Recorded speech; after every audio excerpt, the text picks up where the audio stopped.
ವೀಕ್ಷಕರೇ ನಮಸ್ಕಾರ. ಸಿದ್ದರಾಮಯ್ಯನವರು ರಾಜೀನಾಮೆ ನೀಡಿದ ಬಳಿಕ ಕಾಂಗ್ರೆಸ್ ಪಕ್ಷದಲ್ಲಿ ಅವರ ಸ್ಥಾನಮಾನವೇನು ಎಂಬ ಪ್ರಶ್ನೆ ಕೂಡ ಉದ್ಭವವಾಗಿತ್ತು. ಅಂತದೊಂದು ಪ್ರಶ್ನೆಗೆ ಹೈಕಮಾಂಡ್ ನಾಯಕರು ಕೂಡ ಒಂದು ಸರಳ ಉತ್ತರ ಕೊಟ್ಟಿದ್ರು. ಅದೇನಪ್ಪ ಅಂದ್ರೆ ಸಿದ್ದರಾಮಯ್ಯನವರು ರಾಷ್ಟ್ರ ರಾಜಕಾರಣಕ್ಕೆ ಬರಬೇಕು, ರಾಜ್ಯಸಭೆ ಸದಸ್ಯರಾಗುವ ಮೂಲಕ ರಾಷ್ಟ್ರ ರಾಜಕಾರಣಕ್ಕೆ ಬರಬೇಕು.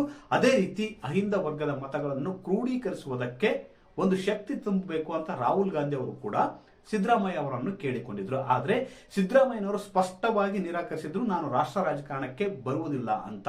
ಅದೇ ರೀತಿ ವೇಣುಗೋಪಾಲ್ ಅವರು ಕೂಡ ನಿನ್ನೆಯಷ್ಟೇ ಆಗ್ರಹ ಪಡಿಸಿದ್ದಾರೆ ಸಿದ್ದರಾಮಯ್ಯನವ್ರಿಗೆ. ಏನಪ್ಪಾ ಅಂದ್ರೆ ನೀವು ಖಾಲಿ ಕೊಡುವುದು ಬೇಡ, ರಾಷ್ಟ್ರ ರಾಜಕಾರಣಕ್ಕೆ ಬನ್ನಿ ಅಂತ. ನಿನ್ನೆ ಕೂಡ ಸಿದ್ದರಾಮಯ್ಯನವರು ಕೂಡ ಸ್ಪಷ್ಟವಾಗಿ ನಾನು ಯಾವುದೇ ಕಾರಣಕ್ಕೂ ರಾಷ್ಟ್ರ ರಾಜಕಾರಣಕ್ಕೆ ಬರುವುದಿಲ್ಲ ಎಂಬ ಸಂದೇಶವನ್ನು ಕೂಡ ನೀಡಿದ್ದಾರೆ. ಆದ್ರೆ ಕಳೆದ 2 ದಿನಗಳ ಹಿಂದೆಯಷ್ಟೇ ಸಿದ್ದರಾಮಯ್ಯನವರು ದೆಹಲಿಗೆ ಹೋದ ವೇಳೆ ಹೈಕಮಾಂಡ್ ನಾಯಕರ ಮುಂದೆ ಒಂದು ಪ್ರಸ್ತಾಪ ಇಟ್ಟಿದ್ದಾರೆ ಅಂತ ಹೇಳಲಾಗ್ತದೆ. ಏನು ಪ್ರಸ್ತಾಪ ಅಂದ್ರೆ ಡಿ.ಕೆ. ಶಿವಕುಮಾರ್ ನೇತೃತ್ವದಲ್ಲಿ ರಚನೆಗೊಳ್ಳುವಂತಹ ಸರ್ಕಾರದ ಸಲಹಾ ಸಮಿತಿ ಅಧ್ಯಕ್ಷನಾಗಿ ತಮ್ಮನ್ನು ನೇಮಕ ಮಾಡಬೇಕು ಅಂತ ಹೈಕಮಾಂಡ್ ನಾಯಕರ ಬಳಿ ಒಂದು ಸಲಹೆಯನ್ನು ನೀಡಿದ್ದಾರೆ. ತಮ್ಮನ್ನು ಸರ್ಕಾರದ ಸಲಹಾ ಸಮಿತಿ ಅಧ್ಯಕ್ಷನಾಗಿ ಮಾಡಬೇಕು.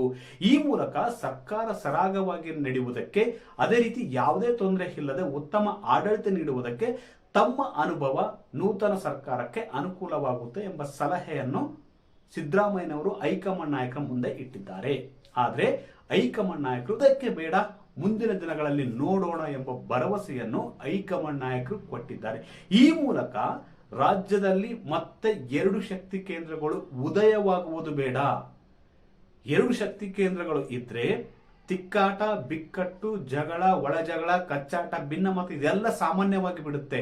ಹೀಗಾಗಿ ಸದ್ಯಕ್ಕೆ ಇಂಥದ್ಯಾವುದು ಬೇಡ ಅಂತ ಹೈಕಮಾಂಡ್ ನಾಯಕರು ಸಿದ್ದರಾಮಯ್ಯ ಅವರಿಗೆ ಮನವರಿಕೆ ಮಾಡಿಕೊಟ್ಟಿದ್ದಾರೆ ಅಂತ ಕೂಡ ಹೇಳಲಾಗ್ತಿದೆ. ನೋಡಿ, ಯುಪಿಎ ಸರ್ಕಾರದ ಅವಧಿಯಲ್ಲಿ ಕೂಡ ಸರ್ಕಾರಕ್ಕೆ ಒಂದು ಸಲಹಾ ಸಮಿತಿ ಇತ್ತು.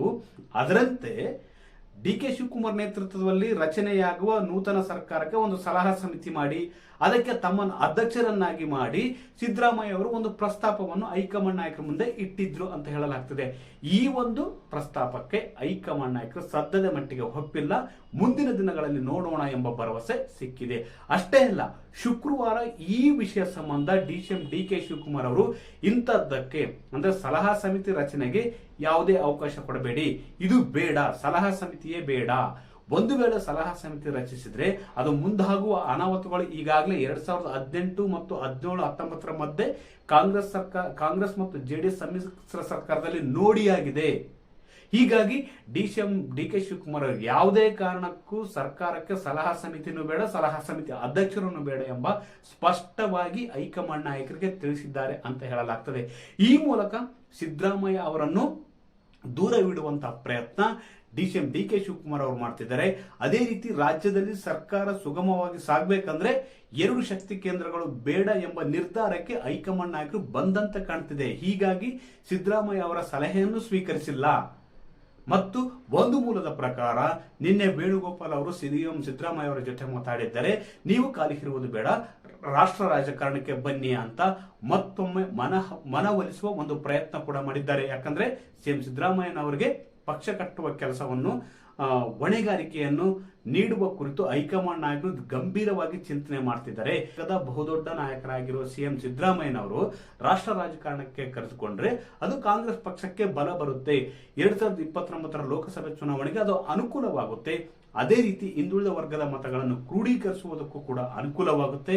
ಅಷ್ಟೇ ಅಲ್ಲ, ಕರ್ನಾಟಕದಲ್ಲೂ ಕೂಡ ಪಕ್ಷವನ್ನು ಈಗಾಗಲೇ ಅಧಿಕಾರಕ್ಕೆ ತರುವಲ್ಲಿ ಕೂಡ ಸಿದ್ದರಾಮಯ್ಯನವರ ಮಾಸ್ ಲೀಡರ್ಶಿಪ್ ಅನೇಕವಾಗಿದೆ. ಮುಂಬರುವ ದಿನಗಳಲ್ಲಿ ಕೂಡ ಸಿದ್ದರಾಮಯ್ಯ ಅವರನ್ನು ಬಳಸಿಕೊಳ್ಳುವ ಕುರಿತು ಕಾಂಗ್ರೆಸ್ ಚಿಂತನೆ ನಡೆಸಿದೆ. ಆದರೆ ಸದ್ಯಕ್ಕೆ ಸಲಹಾ ಸಮಿತಿ ಬೇಡ ಎಂಬ ನಿರ್ಧಾರಕ್ಕೆ ಹೈಕಮಾಂಡ್ ನಾಯಕರು ಬಂದಂತೆ ಕಾಣ್ತಿದೆ. ಈ ಮೂಲಕ ಡಿ.ಕೆ. ಶಿವಕುಮಾರ್ ಅವರ ಕೈಯನ್ನು ಸುಲಭಗೊಳಿಸುವ ಒಂದು ನಿರ್ಧಾರ ಹೈಕಮಾಂಡ್ ನಾಯಕರು ತೆಗೆದುಕೊಂಡಿದ್ದಾರೆ ಅಂತ ಕೂಡ ಚರ್ಚೆ ನಡೆದಿದೆ. ವೀಕ್ಷಕರೇ, ಈ ಮಾಹಿತಿ ನಿಮಗೆ ಇಷ್ಟವಾದಲ್ಲಿ ವಿಡಿಯೋ ಶೇರ್ ಮಾಡಿ, ಲೈಕ್ ಮಾಡಿ, ಕಮೆಂಟ್ ಮಾಡಿ.